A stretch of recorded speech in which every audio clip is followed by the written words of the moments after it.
요즘 우리 현대인들도 우울증이나 수면 장애를 겪고 있는 분들이 굉장히 많으실 거고 뭐 우울증 환자는 100만 명 시대라고도 얘기하는데 맞아요. 어떻게 그 고통의 삶을 살았던 뭉크가 이렇게 찬란한 그림을 그려낼 수 있었을 거라고 생각하세요?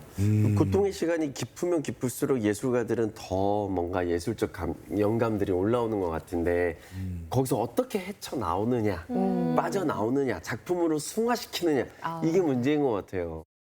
질풍노도의 시기가 끝나고 이제 좀 평화와 안정을 되찾는 시기가 오지 않았을까. 왠지 작품도 이제 좀 잘 팔릴 것 같고 경제적으로 조금 안정을 찾고 이러면 굉장히 좀 현실적인. 마음이 편해질 수 있죠. 금융치료가 됐군요. 네. 아.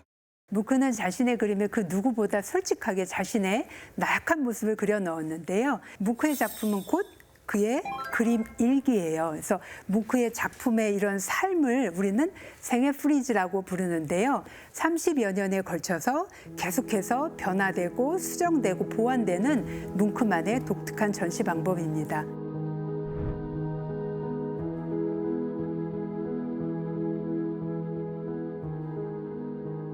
벽면마다 그 섹션이 있어요. 네. 첫 번째 벽면의 섹션은 사랑의 씨앗.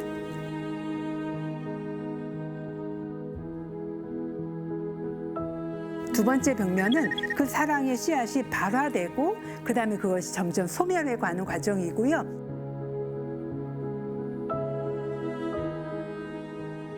삼벽면이 불안에 해당하는 벽면인데요. 우리가 알고 있는 그 유명한 절규는 바로 삼벽면에 전시되어 있었던 것입니다. 씨앗이 나고 자라고 피고 맨 마지막엔 시들거나 죽겠죠.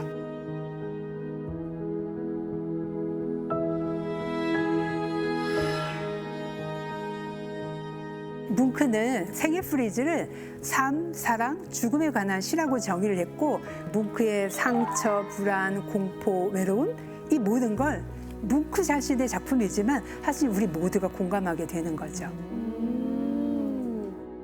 쌤 이렇게 엄청나게 장수하신 것까지는 알겠는데 아까 초반에 뭉크 작품 수가 뭐 2만 개가 2만 점이 네. 넘는다고 했거든요. 네. 개인적인 느낌으로는 제가 만약에 뭉크 소장자면 그림이 너무 많아서 이 작품 가격이 조금 낮을 수도 있다라는 생각을 할 정도로 그림이 많은데 뭉크는 왜 이렇게 그림을 다작을 한 건가요? 아유 돈 정말 어마. 돈이라니요 왜 다작을 했는지 예술적 관점에서 예술 여쭤보는 작품을 보고도 겁니다. 정말. 사실 뭉크의 작품 수가 많은 건 파나하고 관련이 있는데요. 뭉크는 파나를 굉장히 독특한 영역으로 봐서 아까 우리 마돈나도 보셨지만 유화에는 없는 버전. 그래서 이렇게 파나 버전을 굉장히 다르게 했고요. 그다음에 결정적인 이유는 뭐냐면 뭉크는 작품을 자기 자식이라고 여겼어요. 그래서 이 작품이 팔리면 하루 생각해보고 너무 아까운 거예요. 안타까운 거예요. 그럼 그 다음날 구매자에게 가서 사정을 설명을 하죠. 사실은 네, 이 작품은 나의 자식이다. 그려달라? 네. 그러면 환불. 대체로 돌려줘요. 어머나. 그런데 이제 가끔 이거 돈 되겠다 생각하는 분들은 안 돌려줘요. 그렇지. 그럼 약간 뭉크는 다시 그려요. 그래서 뭉크의 작품 버전 같은 버전이 그래서 여러 버전이 있게 된 겁니다. 가족이 빨리 돌아가신 그런 영향이 있나요? 왜 이렇게 작품에 집착하신 건지가 궁금해요.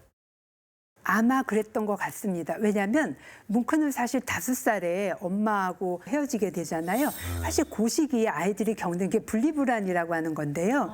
말하자면 뭉크는 그 엄마하고의 떨어졌던 그 경험이 굉장히 두렵고 무서웠던 것 같아요. 그러다 보니까 뭉크는 내가 이 아이를 지금 떨어뜨리면 다시 볼 수 없을 것 같은 그런 무서움, 두려움, 절망감 이것 때문에 작품을 자식처럼 아꼈던 것 같아요.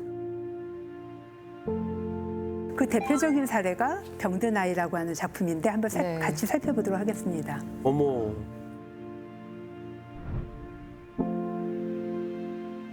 뭉크가 이제 거의 초창기에 그린 그림이에요. 이 작품을 보면 느낌이 어떠세요? 되게 거친 느낌. 거칠고 네. 질감이 있고. 네. 이 작품을 처음에 전시했을 때는 스케치도 불분명하고 바닥도 이렇게 빈틈도 많은데 너무 뻔뻔하다고 굉장히 욕을 먹었던 작품이에요. 근데 뭉크는 엄마를 대신해서 굉장히 자상했던 누나, 자기를 잘 챙겨줬던 누나가 자기 눈앞에서 죽는 걸 그 사춘기 때 본 거잖아요. 이때 자기 누나를 생각하면서 눈물을 흘리고 그리고 긁어내고 긁고 긁어내면서 여기에 이제 물감도 이렇게 뿌리는데요. 그 물감을 흘러내린 건 사실 뭉크의 눈물이에요. 그래서 뭉크가 이걸 나중에 뭐라고 표현하냐면 나의 눈썹 사이로 흘러내리는 눈썹 사이로 본 작품이다라고 표현을 해요. 속눈썹 사이로 그래서 흐릿하구나. 눈물을 흘리는 그 뭉크는 이걸 파나 버전으로 이렇게 이제 누나의 얼굴만 따로 떼가지고 색깔 여러 버전을 만드는데요. 숨 쉬는 이 숨이 바람보다도 더 약한 거예요. 그래서 누나의 숨, 떨리는 눈꺼풀, 그 다음에 창백한 피부, 이거 굉장히 뭉크가 신경 쓰고 만들었다라고 해요. 저는 사실 지금 앞에 그림들은 굉장히 아팠는데 이거는 막 눈물이 날 것 같은 저 아이가 손을 잡아주는 게 네, 너무 슬프네요. 이 아이는 사실은 희망이 없어요. 그래서 저 아이가 보내는 저 메시지는 오히려 남겨진 사람에게 손을 잡고 위로를 하고 있어요. 작품은 말하자면 그 힘이 거기서 나오거든요. 위로와 위안을 주는 그림, 이렇게 이야기해 볼 수 있을 것 같습니다.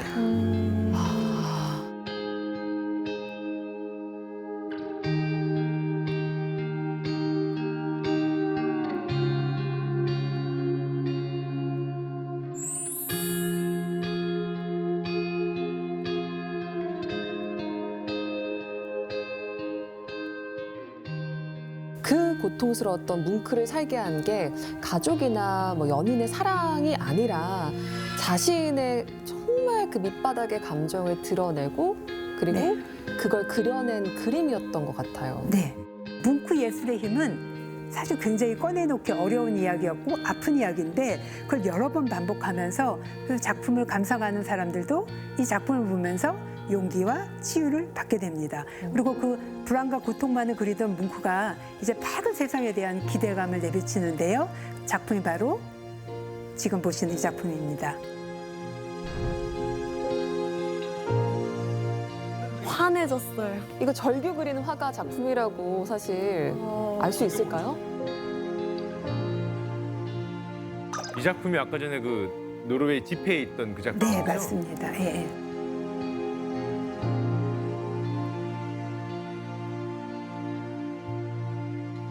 태양은 1911년 오슬로 대학의 100주년 아울라 강당을 위해 만들어졌는데요.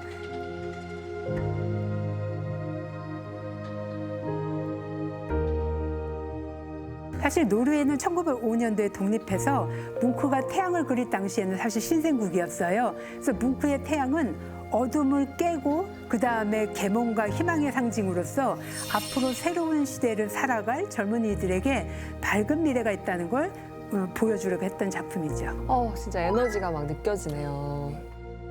지치는 일상에 뭔가 한 줄기 빛을 선사한다라는 표현들을 많이 하잖아요. 네. 뭉크도 마찬가지로 자기 내면과 끊임없이 대화하고 괴로워하다가 어떤 빛을 찾은 것 같아요. 빛을 찾아서 자기의 이 답을 네. 찾은 거를 많은 사람들한테 희망의 빛으로 표현하고 싶지 않았나 그런 생각을 한번 해봅니다.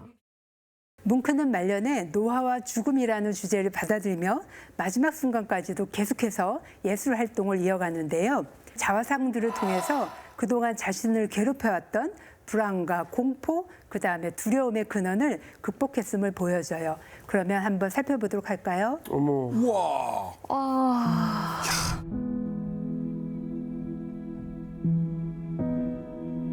할아버지 됐네 이제. 지금 이 자화상을 보면 사실 머리카락도 다 빠지고 얼굴에 주름도 가득하고 눈은 쾌간 모습이고 굉장히 노쇠한 모습의 자신의 자화상으로 표현했는데요.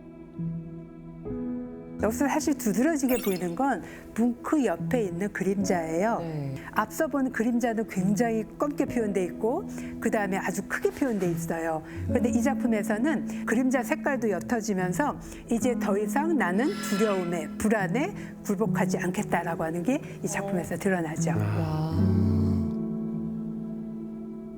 진짜 진짜 많은 이야기를 하는구나 작품 하나가. 그러게요. 인생 이야기. 또 있어 자화상이. 다른 크레올든 자화상인데요.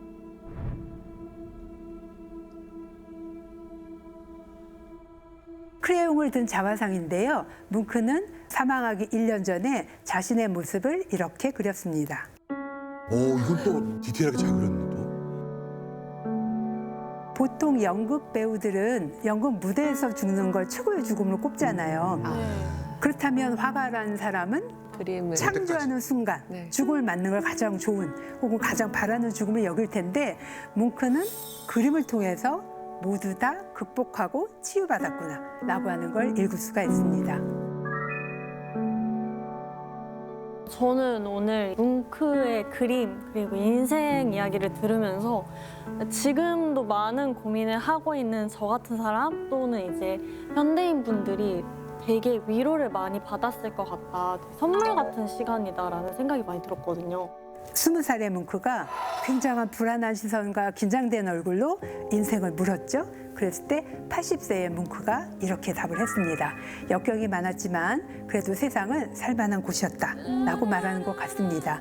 뭉크의 작품은 현대를 살아가는 우리에게도 좌절하지 말고 굴복하지 말고 나처럼 다시 한번 일어나서 힘을 내보라고 이야기하는 것 같습니다.